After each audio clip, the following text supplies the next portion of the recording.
737 tiene problemas. Los pilotos no tienen visibilidad a causa de la lluvia. En la cabina viajan funcionarios del Estado y hombres de negocios influyentes.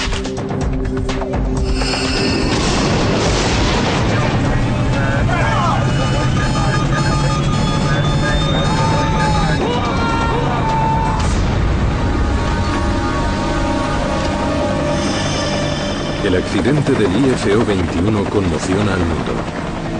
¿Fue una última acción de guerra el motivo del derribo del avión? La Casa Blanca exige respuestas. Este no era un vuelo ordinario, sino un reactor militar que transportaba a políticos estadounidenses. Al término de la investigación, la culpa recae sobre el Ejército del Aire en su conjunto.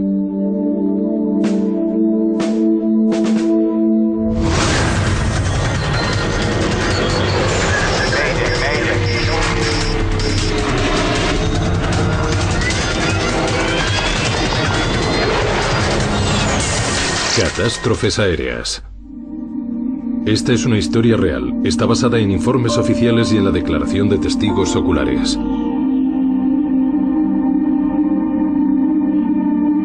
Neblina de guerra.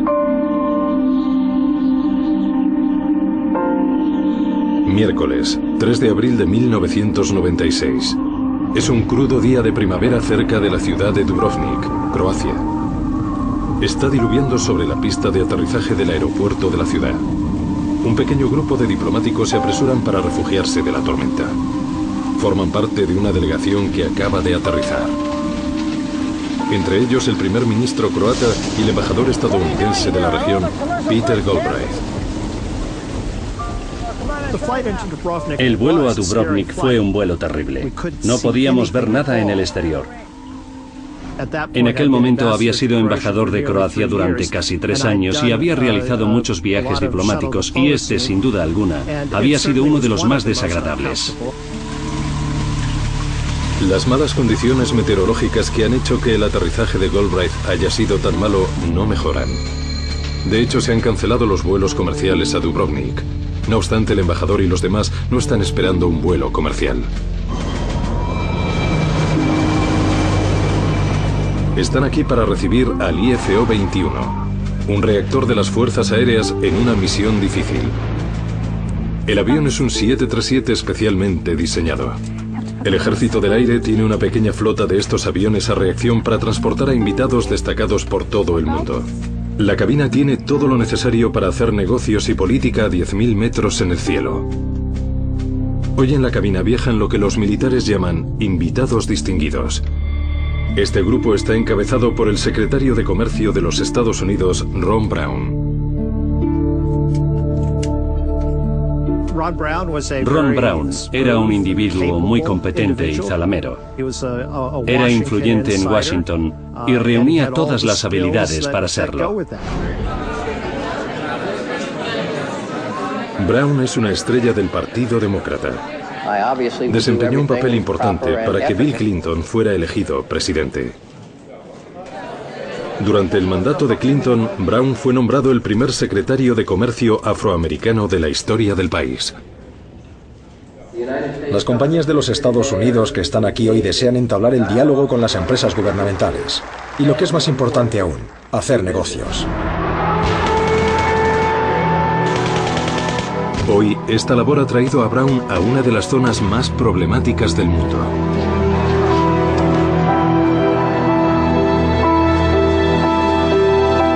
Durante 4 años, una guerra civil separó Bosnia y Croacia.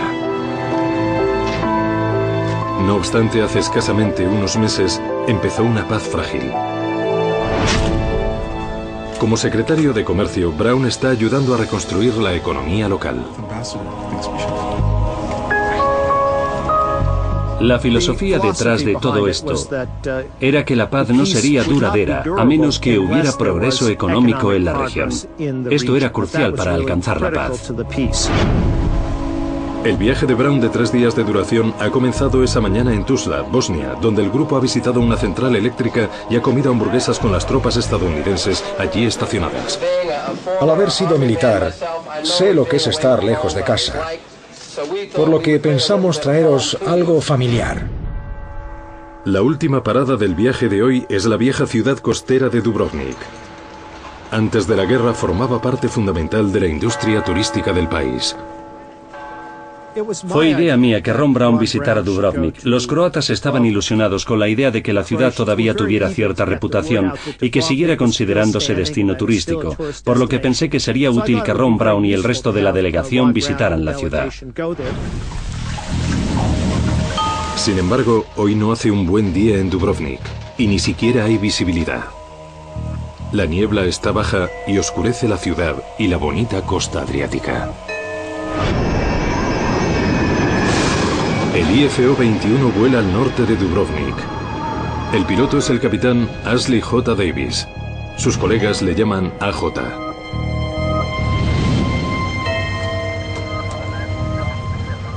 Salida IFO-21. IFO-21, adelante. Desde la cabina, Davis puede ver algunas nubes al frente que quiere esquivar.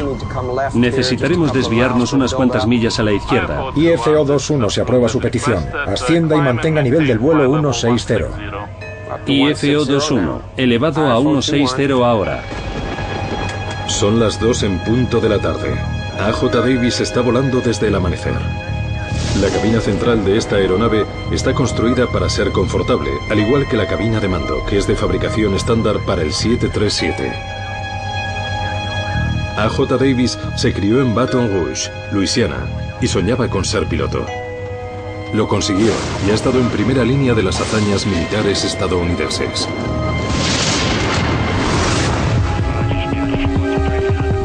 En el pasado repostaba combustible a otros aviones en pleno vuelo a gran altitud por encima del Golfo Pérsico. Ahora transporta a diplomáticos y a otros funcionarios del Estado por todo el mundo, lo que implica muchas horas de vuelo y muchas horas lejos de su esposa y sus 2 hijos en Ramstein, una base estadounidense en Alemania. Según el grado militar del Ejército del Aire, Shelley Kelly es sargento técnico. Hoy, en el IFO-21, su principal trabajo es garantizar que los pasajeros tengan todo lo que necesitan. Señor secretario, ¿desea algo para comer? No, gracias. Me preguntaba cómo vamos de tiempo. Los diplomáticos esperan llegar a Dubrovnik a media tarde. No obstante, han llevado retraso todo el día. Si quiere, puedo consultarlo. Sí, gracias. Cuanto antes lleguemos, mejor. Al aproximarse a Dubrovnik, Davis contacta con el Servicio Meteorológico del Ejército del Aire para una actualización. Metro, aquí IFO-21. ¿Me recibe cambio? IFO-21, lo recibo alto y claro. La previsión para Lima Delta Uniform es la siguiente. Lluvia, condiciones del cielo 500, separación. Esto sería el techo. ¿Cómo me recibe? Metro IFO-21, le recibo. Sí, el tiempo ha estado así todo el día. ¿Espera que haya algún cambio? Seguirá lloviendo, cambio. Recibido, lluvia. Gracias por la información. De acuerdo, vamos a ver las vistas de Dubrovnik. Solo 4 meses después de que se haya firmado un tratado de paz, aún no se garantiza que sobrevolar el espacio aéreo de esta parte del mundo sea fácil. Los aviones todavía deben volar por ciertas rutas altamente restringidas. A pesar de que Davis está al corriente de las restricciones aéreas, nunca antes había volado por esta parte del mundo. Al acercarse a la frontera croata, recibe un aviso inesperado. IFO-21, Magic 5-1 al habla. Magic es el distintivo de llamada del avión encargado de mantener la paz, el Airborne Early Warning, que vigila los corredores aéreos como policía del aire. Le advierto que está abandonando un corredor autorizado. Por favor, desvíese inmediatamente. Davis no se ha desviado de su rumbo. Está volando por la ruta que había planeado, pero sin saberlo, Davis vuela fuera del espacio aéreo autorizado. Está volando dentro de un territorio potencialmente peligroso. Repito, está abandonando un corredor autorizado. Desvíese. Recibido, Magic. El error es nuestro. Nos desviamos al corredor adecuado. Cambio. Hoy ya es la segunda vez. Los corredores autorizados varían, y Davis y su tripulación deberían haber sido informados. Para permanecer en un rumbo autorizado, Davis tendrá que desviarse hacia el oeste. Es una situación comprometida que les llevará tiempo. Shelley, AJ, Nos han ordenado desviarnos. Llegaremos unos 15 minutos tarde a Dubrovnik. Presenta mis excusas al resto de la tripulación.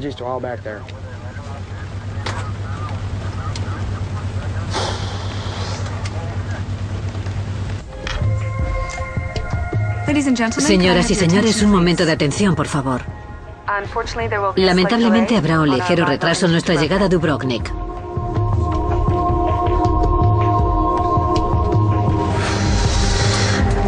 Los invitados están descontentos y probablemente el mal tiempo nos retrase todavía más.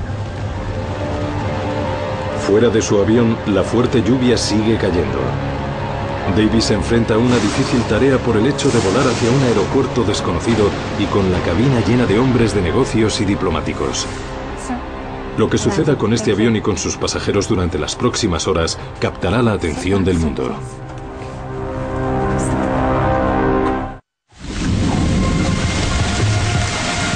La fuerte lluvia está cayendo sobre un pequeño aeropuerto en Dubrovnik, Croacia. Hoy las condiciones meteorológicas son tan malas que se han cancelado los vuelos comerciales. Así como se aproximan al aeropuerto, la lluvia no cesa.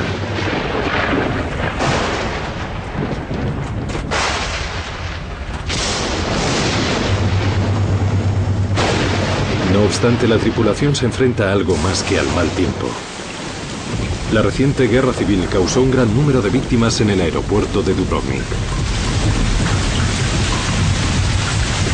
El aeropuerto ha estado cerrado durante varios años y está a la espera de un nuevo sistema de aterrizaje. El aeropuerto estaba en muy mal estado debido a que los serbios habían tomado el edificio durante la guerra de 1991. Lo destruyeron completamente. También destrozaron los instrumentos de aterrizaje. Se había impuesto un nuevo sistema.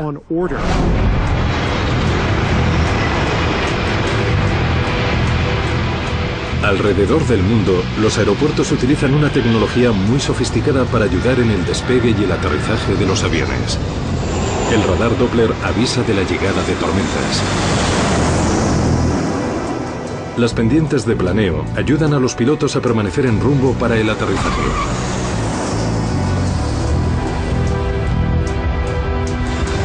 El devastado aeropuerto de Dubrovnik no cuenta con ninguno de estos elementos. Tampoco dispone de radar para avistar a los aviones que entran en pista para aterrizar. En su defecto, el aeropuerto utiliza las llamadas balizas no direccionales para guiar a los aviones a la pista. Actualmente en el mundo de la aviación, esta tecnología está anticuada.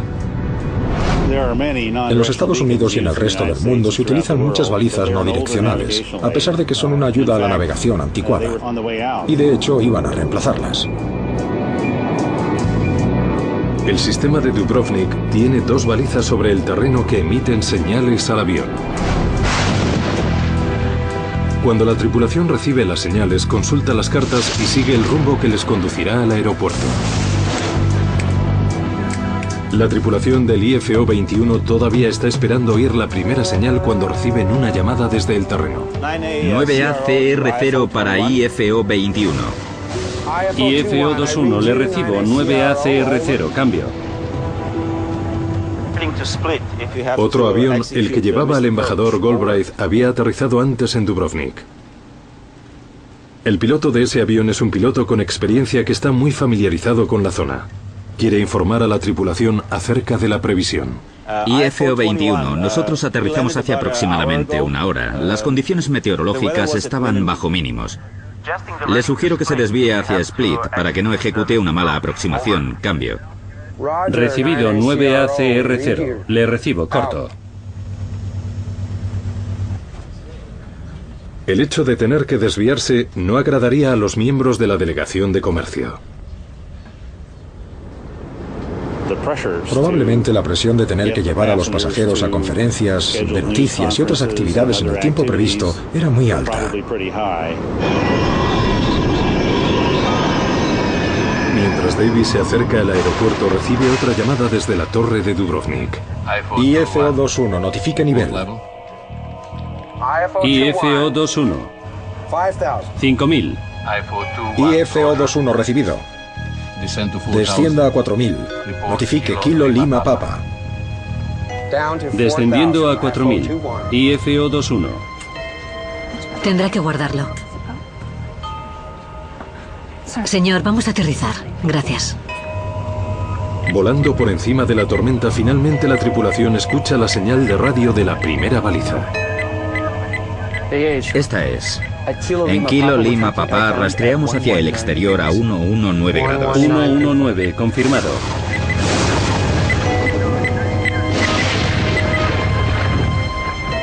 Señor secretario, estamos aterrizando.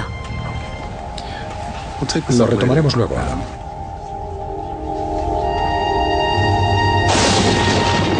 Las nubes no están muy dispersas ahí abajo. No puedo ver a través de ellas. Tim, Las nubes son gruesas. La tripulación no puede ver la pista.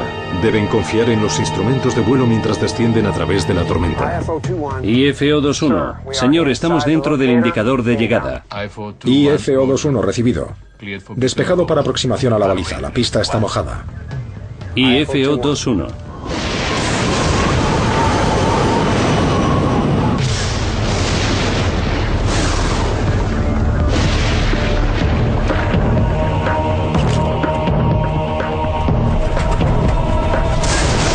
J. Davis vuela sin visibilidad a través de la fuerte lluvia y la cubierta de nubes. Espera avistar el aeropuerto de un momento a otro.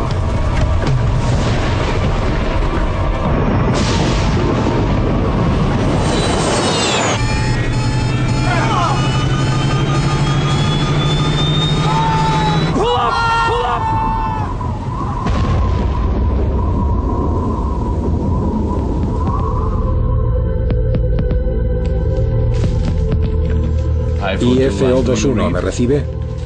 Justo antes de las 3 en punto de la tarde, la torre de Dubrovnik pierde todo contacto con el IFO-21. IFO-21, Dubrovnik, aproximación, ¿me recibe? IFO-21, ¿me recibe? Sin el radar de aproximación que siga el rastro del avión, los controladores no tienen ni idea de dónde se encuentra. Quizás la aeronave se haya desviado a otro aeropuerto. IFO-21, ¿me recibe? Así como los minutos van pasando sin recibir ninguna señal del avión estadounidense, los controladores locales pierden las esperanzas. Inicia el procedimiento de emergencia. Hacia el término de nuestro turno supimos de la posibilidad de que hubiera desaparecido un avión. No sabíamos quién viajaba en el avión. No teníamos detalles del vuelo. Existe un procedimiento a seguir, por lo que simplemente esperamos a tener más información. Peter Galbraith está esperando en el aeropuerto con el primer ministro croata.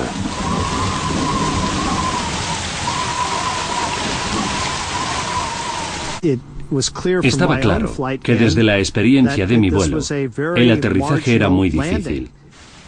No esperaba que intentaran aterrizar en Dubrovnik.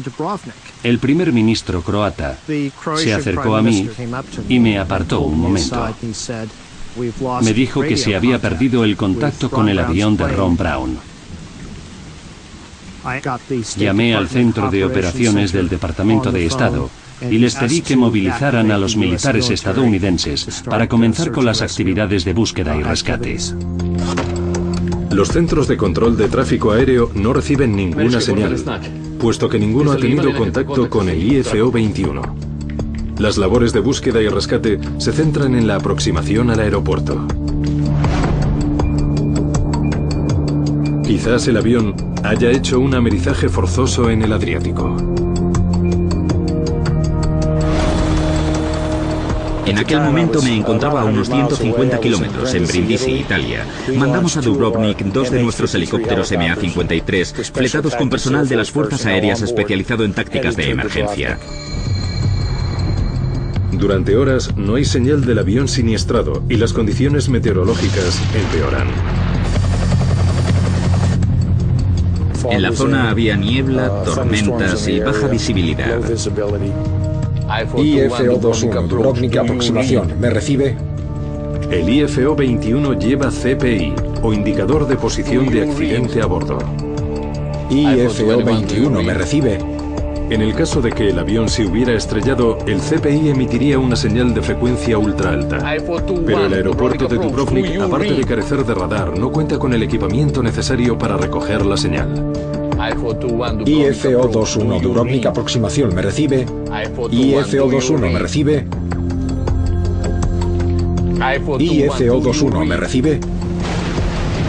Así como pasan las horas, la escasa visibilidad frustra las labores de rescate. Llegaron más allá de la costa.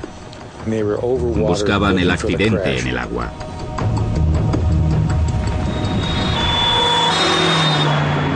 Horas después de que el avión desapareciera, la policía recibe una pista.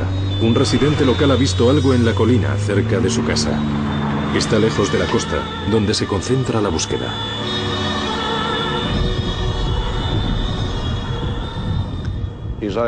Subimos a las montañas en 2 vehículos para comprobar. Hacía muy mal tiempo. Caía una fuerte lluvia y había niebla espesa, por lo que subimos la montaña a pie durante casi 1 hora hasta que llegamos. Son casi las 7:30 de la tarde. Han pasado 4 horas y media desde que la tripulación llamara para obtener la autorización para aterrizar. Finalmente, se confirma el accidente del IFO-21.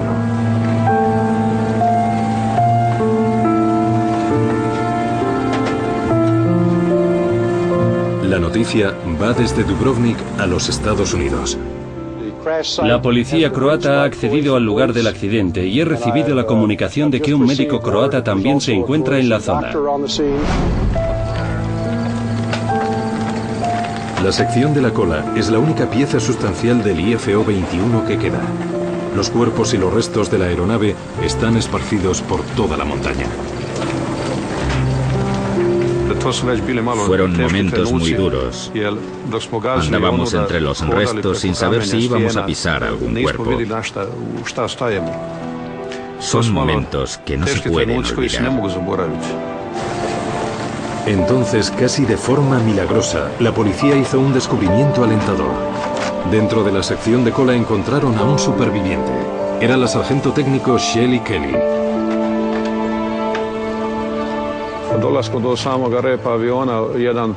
Cuando llegamos a la sección de cola, un policía entró dentro y encontró el cuerpo de una azafata y trató de ayudar. Era nuestra esperanza. Queríamos ayudar. Queríamos salvar vidas. Y esta era nuestra oportunidad. Esperábamos poder hacerlo.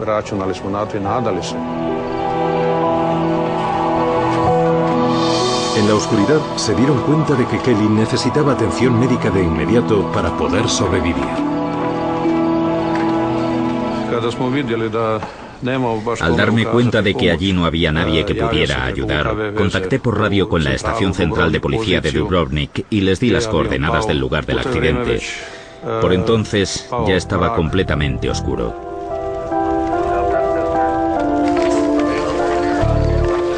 En la colina de San Juan hay cerca de 100 policías y militares croatas. Las fuerzas estadounidenses también se apresuran para llegar a la zona. Las enormes rocas y las condiciones peligrosas hacen que el acceso al escenario de la catástrofe sea difícil. Además, todavía quedan restos de la reciente guerra. Mike Canavan está al mando de la operación estadounidense de rescate. Me reuní con un comandante croata. Me aseguró que nos guiaría hasta la cima de la montaña. Y fue en aquel momento cuando mencionó que había varios campos de minas situados entre la zona en la que nos encontrábamos y el lugar del accidente. Pasaron casi 2 horas hasta que Canavan finalmente llegó a la cima de la montaña rocosa. Habíamos andado durante algún tiempo y estaba muy oscuro. De pronto, vi algo que era más oscuro todavía, y no sabía lo que era. Al acercarme me di cuenta de que era el motor de un avión. En lo alto de la colina, el mal tiempo impide que los helicópteros puedan aterrizar. Los trabajadores de emergencias no pueden esperar a que el mal tiempo amaine. Tienen que llevarse a la sargento técnico Kelly de la montaña inmediatamente. Tiene la columna vertebral rota y otras lesiones graves. Pero los rescatadores confían en que si consiguen mantenerla con vida, podrá arrojar un poco de luz sobre las causas del accidente.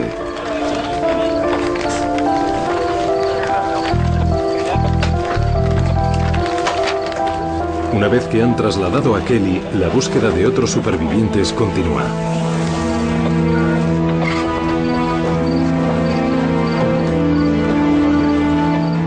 Finalmente, en la oscuridad, los trabajadores del rescate encuentran el cuerpo de Ron Brown, el secretario de Comercio. De hecho, a medida que los trabajadores van subiendo la colina, todo lo que encuentran son cuerpos. Probablemente A.J. Davis y el resto de la tripulación fallecieran en el acto. Los demás miembros de la delegación de comercio también perecieron.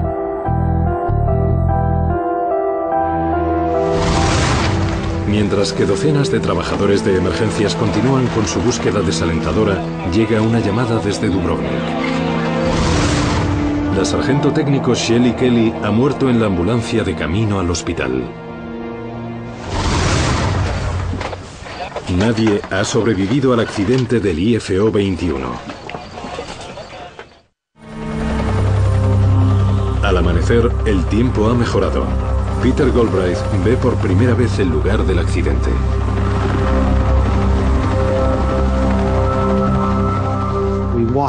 Subimos a pie a la montaña. El tiempo había mejorado un poco y cerca de la cima estaba el fuselaje del avión o la parte trasera y restos por todos sitios. Y al otro lado de las colinas estaban los cuerpos. No hay nada que se pueda comparar con un accidente de avión. Una de las cosas que hicieron mis hombres en la cima de la montaña y posteriormente en Dubrovnik es que mantuvieron el respeto y la dignidad. Considero que las labores de emergencia se llevaron a cabo extraordinariamente bien.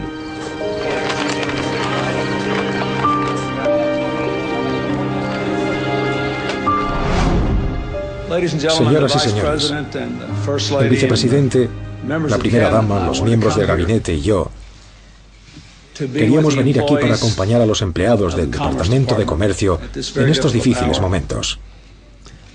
Hillary y yo acabamos de llegar de la residencia de Ron Brown, donde hemos visitado a Alma y Michael y a los familiares y amigos que se encuentran aquí. Mientras la verdad comienza a salir a la luz, empiezan las duras preguntas. ¿Cómo podía haberse estrellado un 737 de las Fuerzas Aéreas especialmente diseñado en la ladera de una montaña en Croacia? ¿Había sido simplemente a causa del mal tiempo o existía otra causa en esta parte del mundo azotada por la guerra?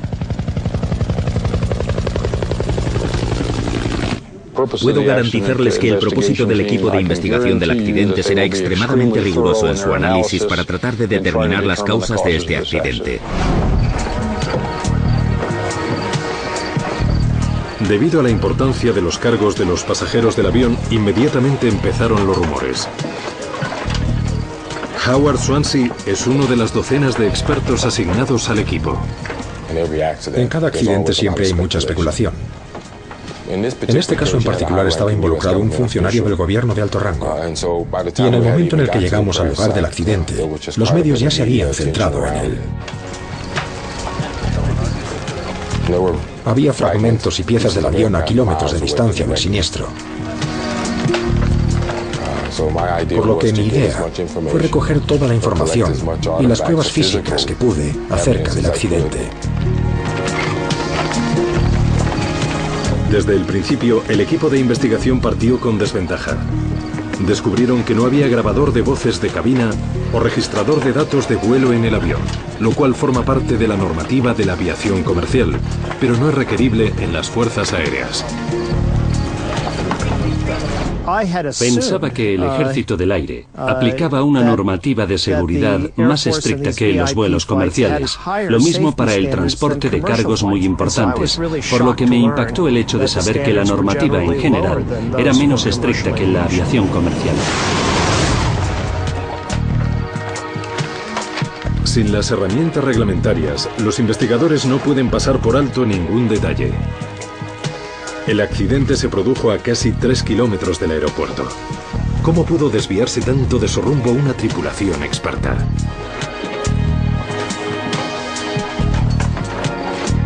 Mientras que Swansea examina los restos, Nelson Sponheimer se dispone a comprobar otras pruebas. Como experto en navegación aérea, traza la ruta que siguió el avión durante los últimos minutos. Para ello pone su punto de mira en el cielo y en el avión radar del Ejército del Aire de los Estados Unidos que había estado patrullando la región. IFO-21, Magic 5-1 al habla. Le advierto que está abandonando un corredor autorizado. Desvíese inmediatamente. Nos desviamos al corredor adecuado. Cambio.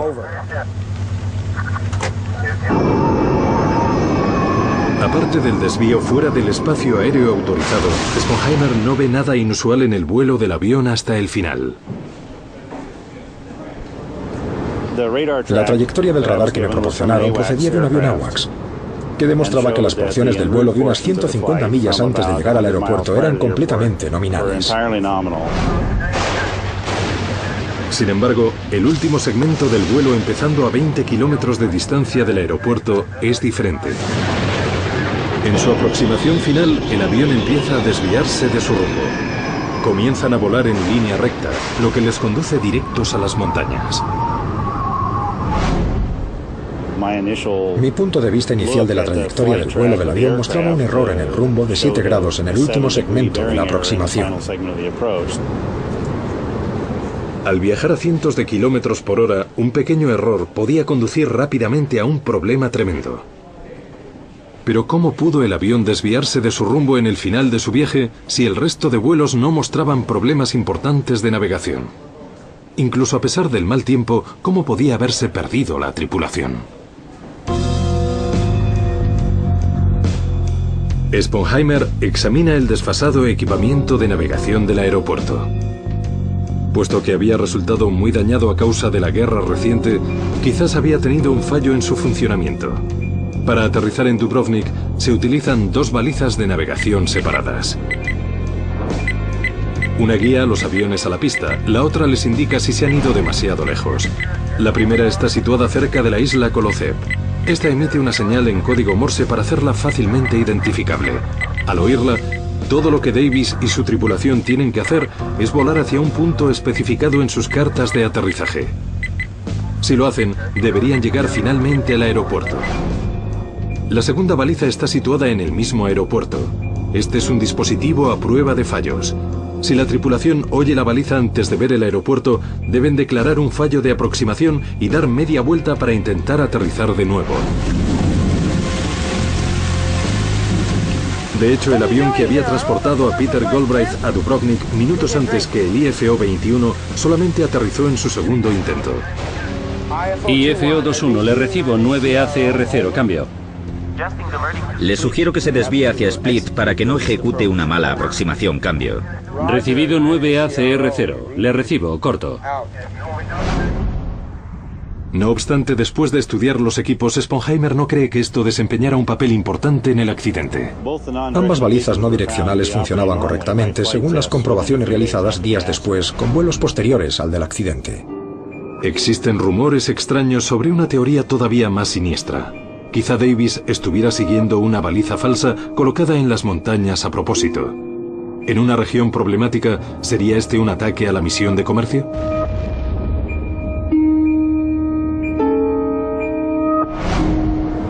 Para obtener una señal lo suficientemente fuerte para que se pueda escuchar, es necesario tener establecido un gran sistema sobre el terreno, que sería difícil de colocar en una zona rocosa de suelo arenoso, por lo que el hecho de colocar una baliza no direccional en las montañas sería muy caro e implicaría una gran inversión de tiempo. Llevar a cabo un esquema tan elaborado sería prácticamente imposible. No se ha encontrado ninguna prueba que haga pensar que existía una baliza falsa. La investigación continúa.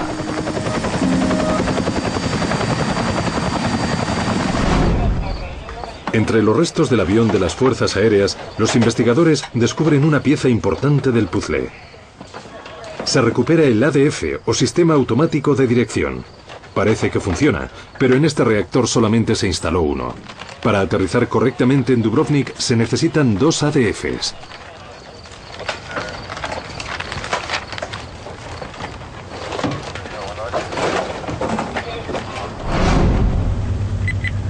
El dispositivo escucha las señales emitidas por las balizas colocadas sobre el terreno, pero solamente puede escuchar una a la vez. Todavía no la hemos pasado. Volveré a sintonizar el KLP.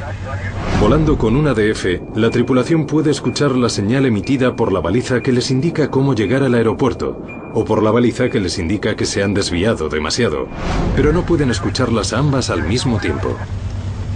Hubieran hecho falta 2 receptores ADF en el avión, mientras que el avión siniestrado solamente llevaba 1.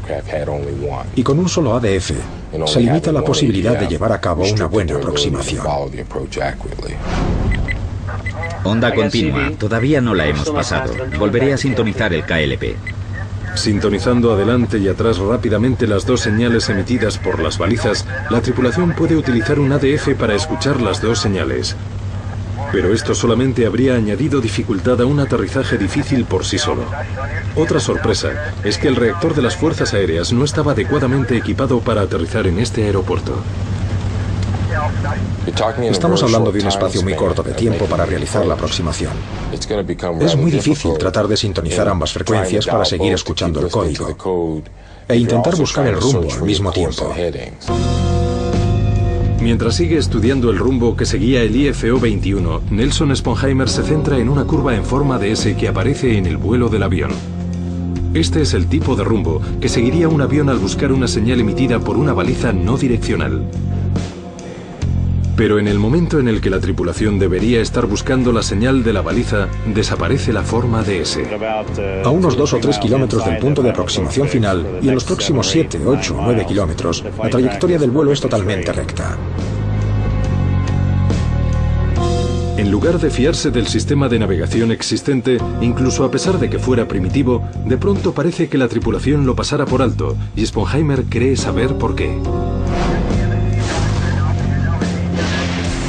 Luchando contra la fuerte lluvia y condicionados por un solo indicador de dirección, Sponheimer cree que la tripulación se apoyó en otra pieza de tecnología incluso más antigua para encontrar la pista de aterrizaje, el llamado INS, o Sistema de Navegación Inercial. Un sistema INS utiliza giroscopios para saber el nivel de viraje e inclinación del vuelo. Tras entrar en una posición geográfica específica durante el inicio de un vuelo, un sistema de navegación inercial sigue todos los virajes que realiza un avión. Es un sistema independiente del avión. Sin embargo, puede entrañar un enorme problema potencial. Si los giroscopios no calculan perfectamente cada una de las maniobras del avión, el piloto puede desviarse de su rumbo.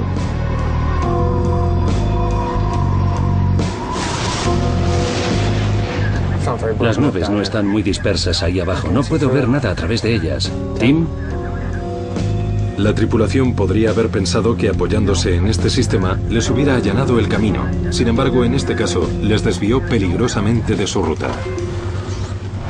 Probablemente desde mi punto de vista, el INS utilizado en este caso fue la principal razón por la que el avión terminara estrellándose.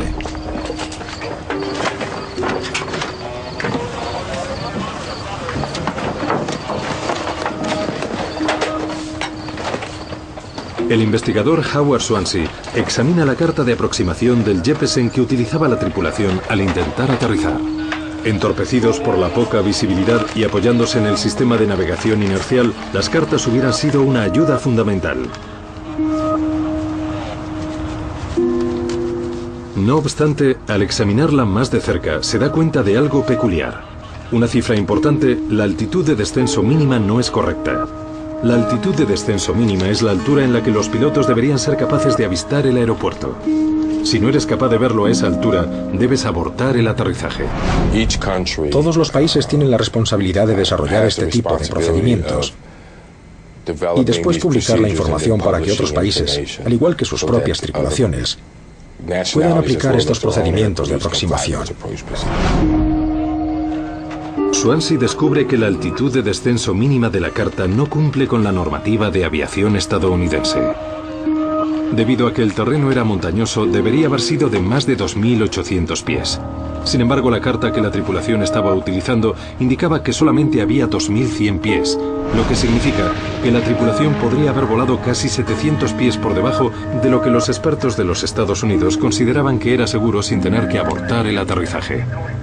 En combinación con los otros problemas a los que se enfrentaba la tripulación, la carta no reglamentaria marcó su destino. En su lucha para encontrar el aeropuerto, se esforzaban para ver a través de las nubes, dando por supuesto que volaban con toda seguridad por encima de las montañas. ¡Sube! ¡Sube, sube!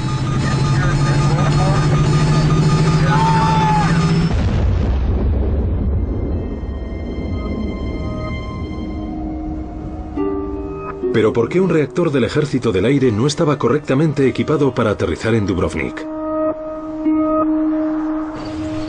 ¿Y por qué la tripulación no tenía las cartas de aterrizaje correctas que hubieran hecho más seguro incluso un vuelo tan complejo?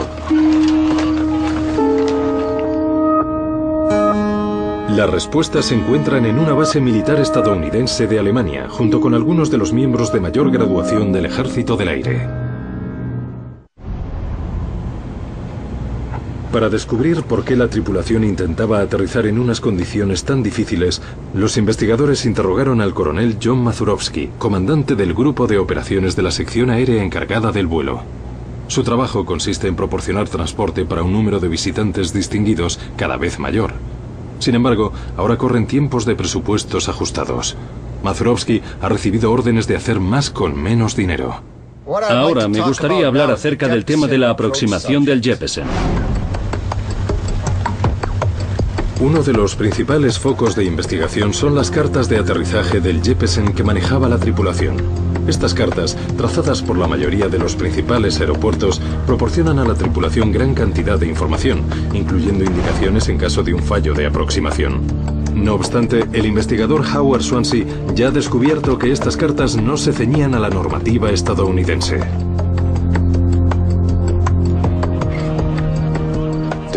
La directiva del Ejército del Aire requería que todos los procedimientos en países extranjeros hubieran pasado por los Estados Unidos o por su proceso de evaluación antes de que una tripulación de las Fuerzas Aéreas realizara esa aproximación. El aterrizaje en el aeropuerto de Dubrovnik no había sido autorizado. Las cartas de aterrizaje del Jeppesen que existían para el aeropuerto no habían sido revisadas. Esta es la razón por la que Howard Swansea encontró una diferencia entre lo que decían las cartas y lo que se consideraba seguro por el Departamento de Defensa. Mazurovsky creyó que el hecho de restringir el vuelo de sus aviones a aeropuertos autorizados limitaría severamente algunas de sus misiones. Verificar todos los aeropuertos lleva tiempo. Había pedido la renuncia de la evaluación en algunos aeropuertos, incluido el de Dubrovnik. Con respecto a la renuncia de la aproximación del Jeppesen, ¿qué le llevó a hacer esta petición? Habíamos estado utilizando estas aproximaciones durante años. En aquel momento, la seguridad no se cuestionaba. Sin embargo, la renuncia presentada por el Departamento de Seguridad nunca se concedió. La aproximación al aeropuerto de Dubrovnik nunca fue autorizada. Incluso sin el margen de seguridad, la aeronave siguió adelante con su propósito de aterrizar en ese aeropuerto.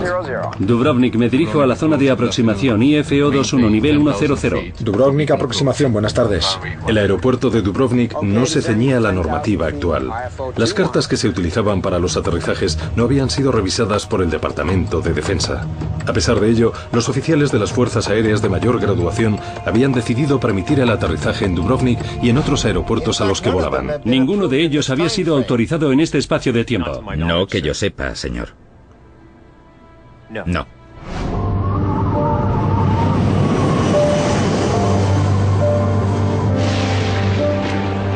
Finalmente se produjo una fatídica combinación de factores que condujo al accidente del IFO-21.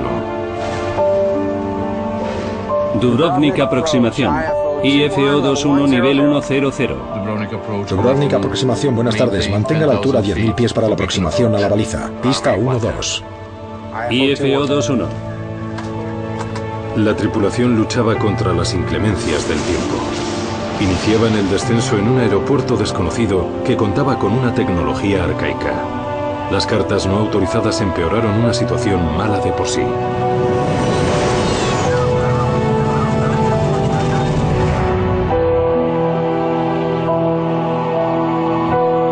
Tras llevar a cabo una investigación en la que se habían realizado cerca de 150 interrogatorios, el informe final sobre el accidente del IFO-21 superó las 7.000 páginas.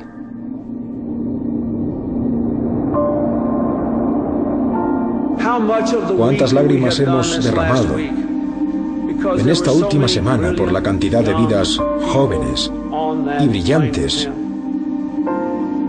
de diferentes entornos y grupos raciales que se han perdido. ¿Por qué? Porque Ron Brown veía en ellos la promesa de un nuevo mañana.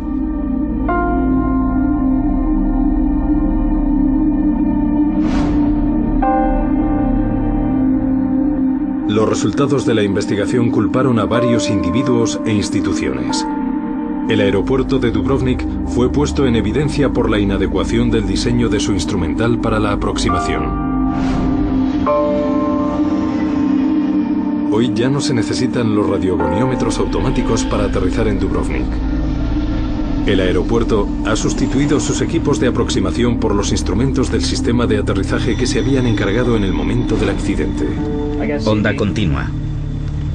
El informe final determina que AJ Davis y el resto de la tripulación de la cabina de mando son los responsables de los errores en el vuelo, y como una bala que perfora el corazón de las operaciones del Ejército del Aire, figuras militares importantes encabezan la lista de culpables por un fallo en el mando. Como consecuencia del informe, 2 altos cargos de las Fuerzas Aéreas son relevados de sus puestos. El Ejército del Aire reprende duramente al coronel John Mazurovsky por negligencia. Es degradado y finalmente se retira como comandante. Otros 13 oficiales también son puestos en el punto de mira por estar relacionados con el accidente. El Ejército del Aire cambió sus procedimientos de vuelo. Se ordenó que todos los aviones militares llevaran registradores de datos de vuelo y registradores de voz de cabina. Ningún avión está autorizado para volar a un aeropuerto sin la aprobación del Departamento de Defensa, incluso los vuelos de diplomáticos de alto rango. IFO-21, señor, avistamos el indicador de llegada. IFO-21, recibido. Prepárese para la aproximación a la baliza. Pista 1-2.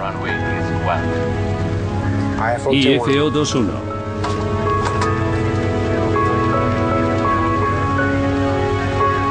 La jefatura del Ejército del Aire fue la máxima responsable del accidente. Sin embargo, fueron los pilotos, la tripulación y los pasajeros del IFO-21 quienes pagaron el precio en última instancia por la mala supervisión del Mando número 86 de Transporte Aéreo.